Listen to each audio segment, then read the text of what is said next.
प्यारे बच्चों, आप सब कैसे हो।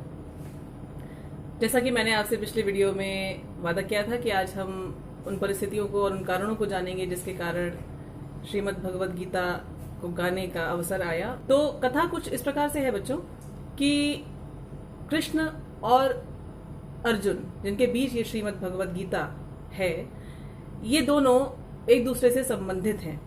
इनके वंश बहुत पहले से एक दूसरे से संबंधित हैं। एक राजा पुरुरवा हैं इनके, आप समझ लीजिए जैसे सबसे पहले पूर्वज। राजा पुरुरवा का वंश जब आगे चलता है तो ये एक राजा ययाति इसमें आते हैं। बड़े प्रतापी राजा हैं। राजा ययाति के भी जो पुत्र हैं उनमें से एक पुत्र हैं यदु, और यदु के जो नाम पर वंश चलता है, राजा यदु के नाम पर, उसका नाम रखा गया है यादव वंश या यादव डायनेस्टी। एक और पुत्र है पुरु। इन पुरु के नाम पर पौरव वंश चलता है, और इसी में आगे जाकर एक और राजा आते हैं जिनका नाम है कुरु, राजा कुरु। इन राजा कुरु का वंश कहलाता है कौरव वंश, द कौरव डायनेस्टी। अब इस कौरव वंश में बच्चों पांडव भी शामिल हैं, क्योंकि ये उसी कुरु वंश के बच्चे हैं। होता यूं है बच्चों कि इस कुरु वंश में राजा शांतनु आते हैं, और राजा शांतनु की पहली पत्नी से देवव्रत नामक पुत्र का जन्म होता है, जो आगे चलकर भीष्म कहलाते हैं, जिनके नाम पर भीष्म पर्व है। दूसरी पत्नी सत्यवती विवाह से पहले ये शर्त रखवाती हैं और रखती हैं कि राज्य का अधिकार केवल उनके संतानों का होगा। अपने पिता के मन की इच्छा को पूरा करने के लिए जो देवव्रत हैं वो इतनी बड़ी प्रतिज्ञा कर लेते हैं, जिसको भीषण प्रतिज्ञा की पराकाष्ठा कहा जाता है। और वो ये प्रतिज्ञा है कि वह ना तो विवाह करेंगे और ना ही कभी संतान उत्पन्न करेंगे। तो इस प्रतिज्ञा की भीषणता के कारण इनका नाम रख दिया जाता है भीष्म। तो कुरुवंश आप देखिए यहाँ पर भीष्म पर समाप्त हो जाता है। कैसे समाप्त हो जाता है? सत्यवती के जो दो पुत्र होते हैं, चित्रांगद और विचित्रवीर्य, ये दोनों ही पुत्र समय के साथ साथ मर जाते हैं और इनकी कोई संतान नहीं होती। तो ऐसे में क्या किया जाएगा? वंश तो समाप्त होने की कगार पर आया, तो सत्यवती अपने एक और पुत्र की सहायता लेती हैं नियोग विधि के लिए। ये नियोग विधि क्या है ये हम आगे जानेंगे। तो ये पुत्र जो है इनका नाम है महर्षि वेदव्यास, वही महर्षि वेदव्यास जिन्होंने श्रीमद् भगवद गीता लिखी है। ये आते हैं और इस कुरुवंश को आगे बढ़ाते हैं, और इसके लिए ये दो संतानों को जन्म देते हैं। एक का नाम है पांडु, दूसरे का नाम है धृतराष्ट्र। धृतराष्ट्र हैं तो बड़े, परंतु जन्म से ही अंधे हैं। पांडु की कोई संतान नहीं हो सकती, उन्हें कोई श्राप है जिसके कारण वो संतान उत्पन्न नहीं कर सकते, और कुछ समय के बाद पांडु मर जाते हैं। धृतराष्ट्र राजा हैं। अब एक अंधा व्यक्ति कैसा राज्यकार्य संभाल सकता है, यह आप भी समझ सकते हैं। ऐसे में अपनी प्रतिज्ञा से बंधे हुए, राज्य की निष्ठा में पूरी तरह समर्पित भीष्म सारा का सारा कार्यभार अपने कंधों पर ले लेते हैं, और कथा आगे चलती है। पांडु चूंकि कोई संतान उत्पन्न नहीं कर सकते थे, तो उनकी अनुमति से उनकी पत्नी कुंती और दूसरी पत्नी माद्री देवताओं के आशीर्वाद से 5 पुत्रों को जन्म देती हैं। ये 5 पुत्र पांडु के बच्चे हैं और इनको कहा जाता है पांडव। उधर जो धृतराष्ट्र है, इनके 100 पुत्र होते हैं, और इन 100 पुत्रों को कौरव कहा जाता है। यूं तो पांडव भी कौरव ही हैं, क्योंकि बोथ बिलोंग टू द कुरु डायनेस्टी, पर कथा की जो जटिलता है उसके कारण ये पांडव ही कहलाएंगे। अब क्या होता है बच्चों, ये जो 100 बच्चे हैं धृतराष्ट्र के, ये पूरी तरह से धृतराष्ट्र की मानसिकता को प्रतिबिंबित करते हैं। धृतराष्ट्र केवल आंखों के अंधे नहीं, अंतरात्मा के भी अंधे हैं। वो धर्म को ताक पर रखकर अपने मन की कुंठा और महत्वाकांक्षा को जीते हैं, जिसके कारण वो अपने अधर्मी बच्चों को कभी भी अधर्म से नहीं रोकते, और उनकी ईर्ष्या और अहंकार की आग को मानो और हवा देते हैं।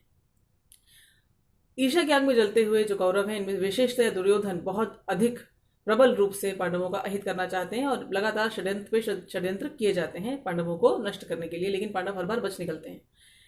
इसके बाद कुछ परिस्थितियां ऐसी बनती हैं कि भीष्म पितामह धृतराष्ट्र को समझाते हैं कि आधा राज्य इनका भी है, पांडु के बच्चों का भी है, तो इन्हें आप दे दीजिए। धृतराष्ट्र यहाँ पर भी अपने मन की कुटिलता को प्रदर्शित करते हैं, और वो राज्य का वो वाला हिस्सा पांडवों को देते हैं, अपने मृत भाई के बच्चों को देते हैं, जो बैरन है, इनफर्टाइल है, ऊसर है, बंजर है, जहां कोई फसल उग नहीं सकती, और या वहां पर भयानक जंगल है। लेकिन पांडव अपने पुरुषार्थ और अपनी हिम्मत के बल पर और श्री कृष्ण की सहायता से वहां पर एक सुंदर राज्य स्थापित करते हैं, उसे सुंदर ढंग से संगठित और सुगठित करते हैं। और इसका नाम रखते हैं इंद्रप्रस्थ। तो कौरवों की जो राजधानी है वो है हस्तिनापुर, और पांडवों की जो राजधानी है उसका नाम है इंद्रप्रस्थ। अब दुर्योधन की ईर्ष्या को और ज्यादा धौंकनी तब मिलती है बच्चों, जब युधिष्ठिर ये ठानते हैं कि वो राजसूय यज्ञ करेंगे। राजसूय यज्ञ ये हर किसी राजा के वश का नहीं होता था। तो युधिष्ठिर जब इस राजसूय यज्ञ को करते हैं, तो दुर्योधन जब आकर उनका वैभव और उनकी शानो शौकत को देखते हैं, तो इनके मन की ईर्ष्या बुरी तरह से भड़क उठती है, और अब उनसे रहा नहीं जाता ये सब देखकर। तो वो अपने मामा शकुनी की सहायता लेते हैं, जो उतने ही कपटी हैं। अब क्या किया जाता है, कपट का एक नया षड्यंत्र किया जाता है। उन दिनों में बच्चों ये परंपरा थी क्षत्रिय राजाओं के बीच में कि यदि राजा आपस में मित्र हैं तो एक दूसरे को मित्रतापूर्ण आमंत्रण दिए जाते थे, फ्रेंडली इन्विटेशंस, द्यूत के लिए। द्यूत मतलब गैम्बल के लिए। और यदि आप मित्र राजा हैं और आप मित्रता को निभाना चाहते हैं तो आप इस निमंत्रण को ठुकरा नहीं सकते। तो युधिष्ठिर इस निमंत्रण को स्वीकार करके आते हैं, लेकिन शकुनी अपने कपटपासों के जाल में उन्हें फंसा लेते हैं, उनका सब कुछ हर लेते हैं, उनका अपमान करते हैं, उनके भाइयों का अपमान करते हैं, उनकी पत्नी द्रौपदी का बहुत बुरा अपमान करते हैं, और उस अपमान को उस सभा में उपस्थित सारे के सारे क्षत्रिय राजा और राजवंशी देखते रहते हैं, कोई भी कुछ नहीं करता। इसके बाद द्यूत में हारने पर उन पांडवों पर दुर्योधन की एक नई शर्त लगाई जाती है कि अब तुम दंड के तौर पर 13 वर्ष का वनवास और 1 वर्ष का अज्ञातवास भोगोगे, और इस 1 वर्ष के अज्ञातवास के दौरान यदि तुम पहचान लिए गए तो तुमको फिर वही 13 वर्ष का वनवास और 1 वर्ष का अज्ञातवास झेलना होगा। अज्ञातवास मतलब आपको कोई जान ना सके, you have to go completely incognito, nobody should be able to recognize कि आप कौन हो। पांडव ये 13 वर्ष का वनवास और 1 वर्ष का अज्ञातवास बहुत आराम से पूरा कर लेते हैं। तो 13 वर्ष का वनवास और 1 वर्ष का अज्ञातवास पूरा करके पांडव लौट के आते हैं और अपना अधिकार कौरवों से वापस मांगते हैं, जिसके उत्तर में दुर्योधन से जो अपेक्षित था वो वही करते हैं। वो उनका अधिकार उन्हें वापस देने से मना कर देते हैं। पांडव चूंकि धर्मात्मा थे और वो कोई इस तरह का संघर्ष नहीं चाहते थे, तो वो कहते हैं कि ठीक है, आप हमें अपना पूरा राज्य न भी दीजिए तो भी हमें केवल 5 गांव दे दीजिए, क्योंकि हम तो क्षत्रिय हैं और प्रशासन के अतिरिक्त हम और कुछ नहीं कर सकते। दुर्योधन का उत्तर होता है, 5 गांव तो क्या, सुई की नोक के बराबर भूमि भी यदि तुम्हें चाहिए तो मुझसे युद्ध करना होगा। अब पांडवों के पास कोई विकल्प नहीं बचा। बड़ा प्रयास किया जाता है दुर्योधन को समझाने का। सब बड़े बूढ़े जो हैं वो दुर्योधन को समझाने की कोशिश करते हैं, यहाँ तक कि श्री कृष्ण भी जाते हैं संधि का प्रस्ताव लेकर, शांति का प्रस्ताव लेकर, परंतु दुर्योधन टस से मस नहीं होते, क्योंकि उनको पूरा विश्वास है कि वो पांडवों को नष्ट कर सकते हैं, और यही वो अवसर है जब उन्हें ऐसा कर लेना चाहिए। जीवन भर षड्यंत्र रचने के बाद, विफल होने के बाद, अब उनके हाथों एक सुनहरा मौका लगा है। तो महाभारत का युद्ध अवश्यंभावी हो जाता है बच्चों। और इस युद्ध के लिए जब अर्जुन तैयार होकर युद्ध भूमि में आते हैं, उस समय तो वो वही पराक्रमी धनुर्धर होते हैं जिसके लिए वो जाने जाते हैं। परंतु जैसे ही वो अपने सामने खड़े अपने ओपोनेंट्स को, अपने प्रतिपक्षियों को देखते हैं, उनकी हिम्मत टूट जाती है। वो बिल्कुल धराशायी हो जाते हैं और वो रोने लगते हैं। वो कहते हैं कि मैं युद्ध नहीं कर सकता, ये सब तो मेरे अपने हैं, न युद्ध से, युद्ध नहीं करूंगा। ऐसे में वो श्री कृष्ण की शरण लेते हैं, उनसे कहते हैं कि मुझे बताओ मैं क्या करूं, शाधिमाम त्वाम प्रपन्नम, मुझे सिखाओ मैं क्या करूं, मैं तुम्हारी शरण ले रहा हूं, मुझे समझाओ। तब श्री कृष्ण एक गुरु, एक मोटिवेशनल कोच की भूमिका को संभालते हैं और अर्जुन को श्रीमद् भगवद गीता का संदेश देते हैं। ये संदेश इतना प्रभावी होता है बच्चों कि वही अर्जुन जो नायोत्स्य कहकर अपने धनुष और बाण को गिराकर बैठ चुके थे और आंसुओं से भरे रो रहे थे, वही कहते हैं करिष्ये वचनम तब, आपका कहा करूँगा। तो मोटिवेशनल स्पीच की इससे बड़ी कोई घटना मैंने अपने जीवन में ना तो सुनी है और ना देखी है। अब बच्चों बात करते हैं पाठ। पाठ क्या है? सबसे बड़ा पाठ भीष्म स्वयं है। भीष्म ने अपने पिता की निष्ठा, राज्य की निष्ठा में जो कुछ भी किया बहुत अच्छा किया, करना चाहिए। पिता और राज्य दोनों ही इस लायक हैं कि उनके प्रति समर्पण दिखाया जाए, लेकिन इस निष्ठा और इस समर्पण में वो इतने अधिक व्यस्त हो जाते हैं कि वो यही भूल जाते हैं कि उनका पहला धर्म क्या है। क्षत्रिय का धर्म ये है कि वो क्षत से बचाए, चोट से बचाए, धर्म को चोट लगने से बचाए। और उनके होते हुए भी उन्हीं के पोते इतना अन्याय और अन्याय और अन्याय ही करते चले जाते हैं, यहाँ तक कि उनके सामने उन्हीं की कुलवधू का अपमान किया जाता है, सारे क्षत्रियों के सामने उसको निर्वस्त्र करने का प्रयास किया जाता है। परंतु भीष्म राज्य के प्रति अपनी निष्ठा की प्रतिज्ञा से इतने बंधे हैं कि वो अपना वो धर्म ही नहीं निभाते जो उन्हें सबसे पहले निभाना चाहिए था।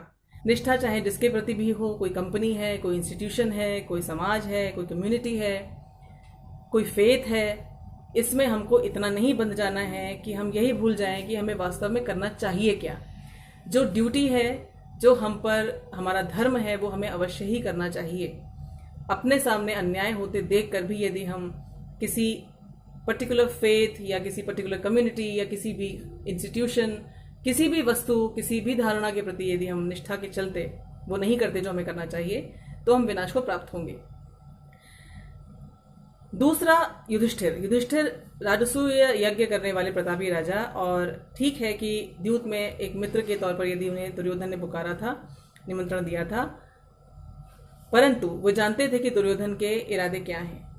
वो जानते थे कि जीवन भर षड्यंत्र ही किए गए हैं और इस द्यूत निमंत्रण में भी जरूर कोई षड्यंत्र ही होगा, कोई कपट ही होगा। उन्हें मना कर देना चाहिए था। अगर वो मना कर देते तो इतना बड़ा विनाश नहीं होता। तो दूसरा पार्ट बच्चों ये कि यदि कोई सामाजिक मर्यादा, कोई ऐसी पब्लिक वैल्यू है जो आपको लगता है कि आपको बांध रही है, तो सबसे पहले ये देखिए कि क्या इस वैल्यू को निभाने से पहले जिसके साथ मैं ये निभा रहा हूँ वो इस योग्य है। यदि वो इस योग्य नहीं है तो आप नकार दीजिए, क्योंकि आपकी सबसे पहली निष्ठा अपने और अपने धर्म के साथ है। धर्म अर्थात द राइट वैल्यूज, धर्म अर्थात कोई रिलीजन नहीं। तीसरा पार्ट बच्चों, सबसे महत्वपूर्ण पार्ट, उस क्षत्रियों से भरी सभा में एक स्त्री घसीट कर लाई गई थी, अपमान के साथ लाई गई थी और निर्वस्त्र करने का उसे प्रयास किया गया था, जिसे सबने देखा। और जिन लोगों ने देखा और इसको देखते हुए भी जिन्होंने कुछ नहीं किया, वे सारे के सारे नष्ट हुए, बुरी तरह विनाश को प्राप्त हुए। तो तीसरा पार्ट जो सबसे महत्वपूर्ण है बच्चों, वो ये कि स्त्री का सम्मान हर परिस्थिति में होना चाहिए। स्त्री कोई शरीर नहीं है, कोई ऑब्जेक्ट नहीं है, वो जननी है, वो जन्म देती है, और she is the channel through which the universe sends forth her offspring, so she has to be respected and valued at all costs. वो स्त्री आपकी माँ है, आपकी बहन है, आपकी मित्र है, या आपकी कुछ भी नहीं लगती, परंतु वो हर परिस्थिति में सम्माननीय है और उसकी रक्षा आपका धर्म है। यदि आप इस धर्म को नहीं निभाएंगे तो आपका विनाश होगा, जैसे कौरवों का हुआ और उन सब का हुआ जिन्होंने उनका साथ दिया। तो ये रहे हमारे आज के पाठ बच्चों। इन पाठों को अपने जीवन में उतारिए, बहुत खुश रहिए, बहुत अच्छे बनिए। आप सबको मेरा बहुत बहुत प्यार, बहुत बहुत आशीर्वाद। जय श्री हरि बच्चों।